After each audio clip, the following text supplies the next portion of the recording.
अस्सलाम वालेकुम। आज पूरी दुनिया में जंगो जदल के बादल छाए हुए हैं और फ़िलिस्तीन में अवाम का कत्ल-आम जारी है और पूरी दुनिया के अवाम दोस्त और दानिश्वर इस कत्ल-आम को, नस्ल कुशी को रोकने के लिए आवाज़ उठा रहे हैं और अमेरिका के इशारे पे सब कुछ हो रहा है। दूसरी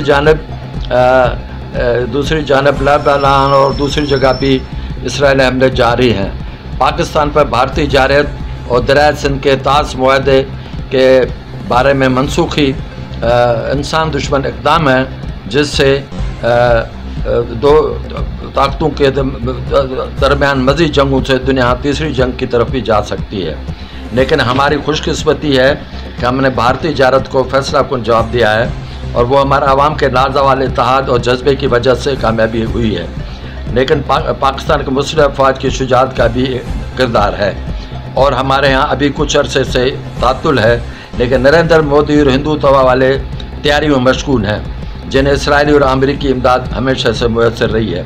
लेकिन अफसोस ये है कि बजाय अवाम की तारीफ़ करने के यहाँ फाशिस्ट अवाम दुश्मन अमेरिकी साम्राज्य और गाज़ा के कातिल ट्रंप को तारीफ़ हो रही है और पाकिस्तान और इसराइल के साथ मिलकर इश्तराक करके इसके लिए अमन के नोबेल प्राइज़ के लिए कोशां है और इस के ज़रिए देखिए आगे क्या होता है। बानी पाकिस्तान कायद-ए-आज़म के रूह के साथ खिलवाड़ हो रही है,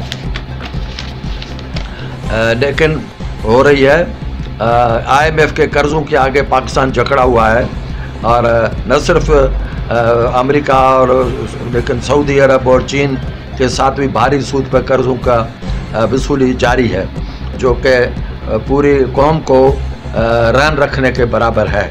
ये सब क्यों है? इसलिए कि हमारे यहाँ कौमी क़यादत का नहीं है, फुकदान है। ये हुक्मरान साम्राज्य के गुमाश्ते हैं और ये अपने जेबों को अमेरिकी डॉलरों से भरने के आदी हो चुके हैं और उनकी जायदादें और बैंक अकाउंट अमेरिका और बरतानिया में हैं, जबकि यहाँ सियासी पार्टियाँ इतने फाल नहीं हैं। PPP और मुस्लिम लीग नवाज शरीफ ने मुल्क की साम्राज्य चुंगल में डाल दिया है। इसके मुकाबले में यहाँ मजबूत अपोजिशन नहीं है।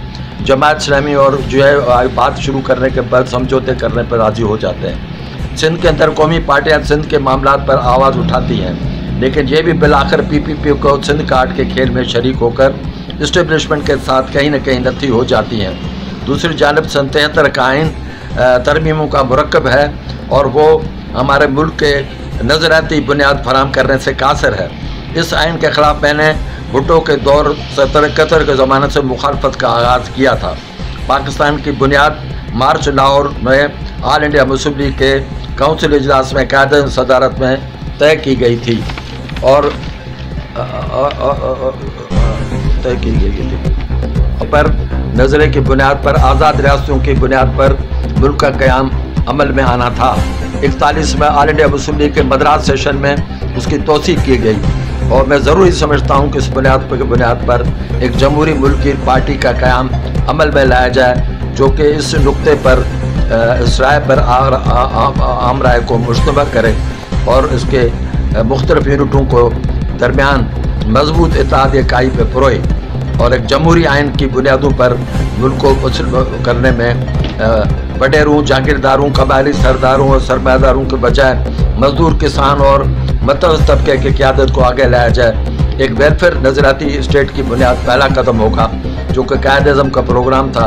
हमारी जमात अपनी बुनियादों में एक ईमानदार और सच्ची क़यादत फराहम करने की मुतमन्नी है और मैंने सारी ज़िंदगी मुल्क में इनकलाब और जमहूरियत के लिए सर्व की हुई है और अब भी 79 ईयर्स की उम्र में भी मुल्क के अवाम की भलाई के लिए मुस्तकिल कोशा हूँ। मैं और मेरे साथी इसी जज्बे से सरशार हैं। मेरी वो जमात में पाकिस्तान के तीनों करारदादें मेरे टाइपराइटर भी राशदी ने की थी, अब कायद-ए-आज़म म्यूज़ियम में रखी हुई है, लेकिन सेक्रेटरी कल्चर और दीगर लोग इसके इंटरेस्टेड नहीं हैं। बजाय शाबाश देने के अब उन्होंने कोई सर्टिफिकेट भी नहीं दिया और अब कुछ अरसे से नवादरात की चोरियाँ आम हो रही हैं और मुझे भी शक है कि यहाँ भी यही हाल ना हो। बहरहाल ऐसे लोगों के खिलाफ भी कार्रवाई होनी चाहिए और इसलिए भी कि सिंध कार्ड और इस किस्म की बातें करने से कुछ नहीं होगा और इसके कार्रवाई का आगाज़ का मुतालबा करते ये भी कहता हूँ कि ये सरकार सिंध की या मरकज़ की दोनों मुल्क दोस्त नहीं हैं, लेकिन मुल्क दुश्मन नज़र आती हैं और हैं। और ज़ाहिर है इनके होते हुए तो तारीख को मसख करने में तुले हुए हैं। तो लेकिन हम एक मजबूत पार्टी का क़याम अमल में लाके इस किस्म के मसलों को हमेशा के लिए हल करने के में कामयाब होंगे इंशाअल्लाह।